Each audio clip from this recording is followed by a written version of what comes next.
Assalamualaikum warahmatullahi wabarakatuh.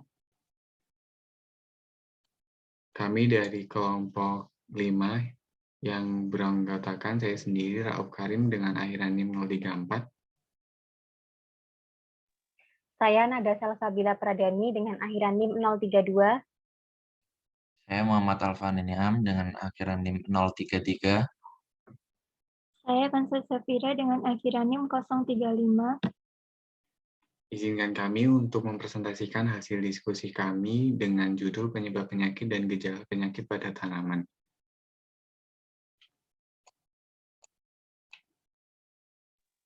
Untuk yang pertama, ada pendahuluan yang akan dijelaskan oleh Saudara Nada. Dipersilahkan. Pendahuluan. Pengetahuan mengenai penyebab penyakit dan gejala penyakit sangat penting untuk diketahui agar penyebab sakitnya tanaman dapat diketahui sehingga tindakan pencegahan dan pengendaliannya dapat segera dilakukan. Tanaman sakit adalah suatu keadaan proses hidup tanaman yang menyimpang dari keadaan normal dan menimbulkan kerusakan. Tanaman sakit tidak dapat melaksanakan fungsi fisiologis. Tanaman akan mengalami perubahan yang sangat jelas seperti perubahan warna daun yang menguning, daun yang layu, pertumbuhan yang tidak maksimal, kerdil, kualitas buah yang menurun, akar yang mudah layu, dan disebabkan oleh patogen seperti virus atau bakteri.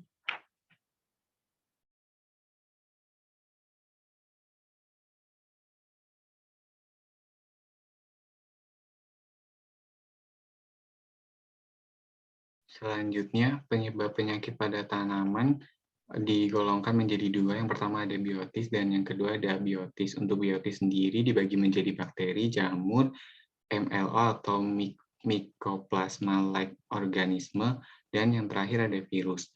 Untuk bakteri sendiri, bakteri adalah mikroorganisme bersel satu dengan ukuran yang sangat kecil dan hanya dapat dilihat dengan menggunakan mikroskop. Bakteri ini berkembang biak dengan cara membelah diri. Bakteri patogen tanaman termasuk ke dalam 3 ordo, 5 famili, dan 6 genus, dengan memiliki spesies lebih dari 187 spesies. Yang kedua, ada jamur.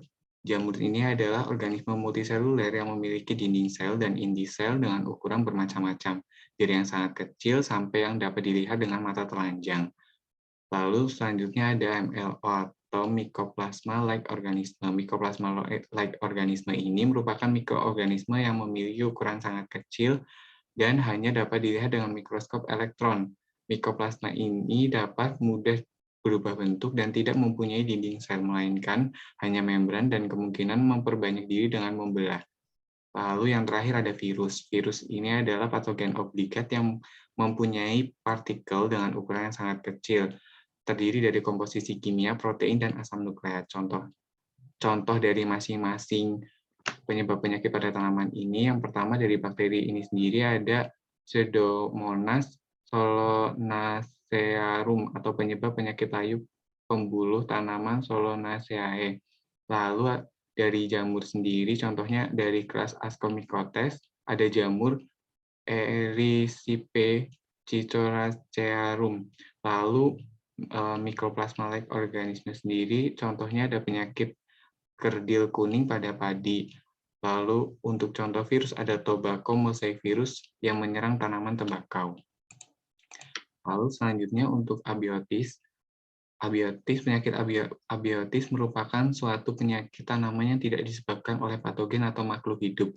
Gejala dari penyakit abiotis ini merupakan ciri-ciri yang khusus tetapi tidak mudah untuk mengenalinya apabila gejalanya timbul bersama-sama dengan gejala lain yang disebabkan oleh jamur patogen atau serangga hama. Yang pertama ada kondisi tanah. Dari kondisi tanah ini salah satunya yang berpengaruh adalah unsur hara dalam tanah, di mana tanaman dapat kekurangan unsur N, P, K, dan unsur mikro atau biasa disebut defisiensi unsur hara. Selain itu, struktur tanah berpengaruh terhadap aerasi, kandungan air, dan penetrasi tanah. Adapun kondisi tanah yang mempengaruhi penyakit tanaman yaitu keasaman tanah yang berlebih dan kandungan garam yang berbahaya. Lalu yang kedua selanjutnya ada kondisi cuaca. Kondisi cuaca ini mengambil peran penting dalam faktor timbulnya penyakit tanaman, diawali dengan sinar matahari sebagai fotosintesis dan penyebab kekeringan pada tanaman. Semakin tinggi intensitas sinar matahari tanaman akan mengalami kekeringan. Kemudian suhu yang ekstrim juga atau suhu yang sangat panas maupun suhu yang sangat dingin dapat menyebabkan kerusakan dan timbulnya penyakit pada tanaman. Lalu yang terakhir ada perlakuan pertanian. Perlakuan pertanian misalnya kerusakan mekanik oleh alat-alat pertanian, kerusakan kimia oleh pestisida yang diberikan petani yang disebabkan akibat konsentrasi pestisida yang terlalu tinggi. Selanjutnya ada gejala penyakit pada tanaman. Gejala merupakan keadaan patologis dan reaksi fisiologis dari tanaman terhadap aktivitas patogen atau perubahan yang ditunjukkan tanaman akibat dari adanya serangan penyakit. Penyakit dapat menyebabkan gejala yang berbeda atau serupa pada tanaman yang berbeda. Tanaman yang sakit dapat dilihat dari gejala yang timbul. Berdasarkan bentuknya, gejala penyakit tanaman dapat dibedakan menjadi dua, yaitu gejala morfologi dan gejala histologi. Gejala morfologi atau gejala luar merupakan gejala yang dapat dilihat dan dapat diketahui melalui bau, rasa, dan raba serta ditunjukkan oleh seluruh bagian tanaman atau tiap organ dari tanaman. Contoh gejala morfologi adalah benjolan, layu, tanaman mengeluarkan lendir, bercak pada daun tanaman, perubahan warna atau bentuk daun tanaman, dan menguning atau kerdil. Kemudian selanjutnya ada gejala histologi. Gejala histologi atau gejala dalam merupakan gejala yang hanya dapat diketahui melalui pemeriksaan mikroskopis dari jaringan tanaman yang sakit. Contoh dari gejala histologi adalah degenerasi jaringan tanaman, pembusukan jaringan, kerusakan jaringan, matinya sel atau jaringan. Pada umumnya, gejala histologi disebabkan akibat adanya pertumbuhan patogen seperti spora dan micelia.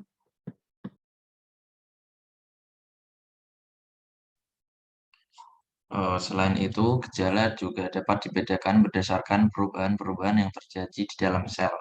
Yang pertama ada nekrotis. Nekrotis merupakan gejala yang ditandai dengan adanya regenerasi protoplasma dan diikuti dengan kematian sel, jaringan, organ, atau seluruh bagian tubuh tanaman. Yang kedua ada hipoplasis. Hipoplasis merupakan gejala yang timbul akibat adanya kegagalan organ tanaman untuk berkembang secara maksimal.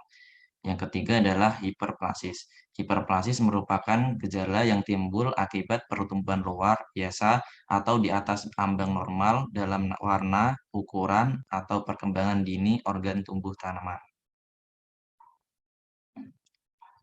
Contoh gejala nekrotis pada tanaman antara lain yaitu yang pertama bercak daun pada daun padi, hawer pada daun kentang, pembusukan pada wortel, gejala menguning pada daun jagung, dan layu pada tanaman pisang.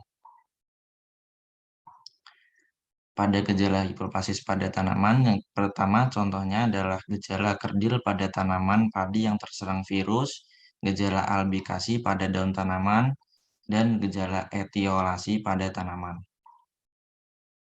Dan ada pun contoh pada gejala hiperplasis pada tanaman yaitu gejala keriting pada daun tembakau dan gejala kudis pada daun dan buah jeruk.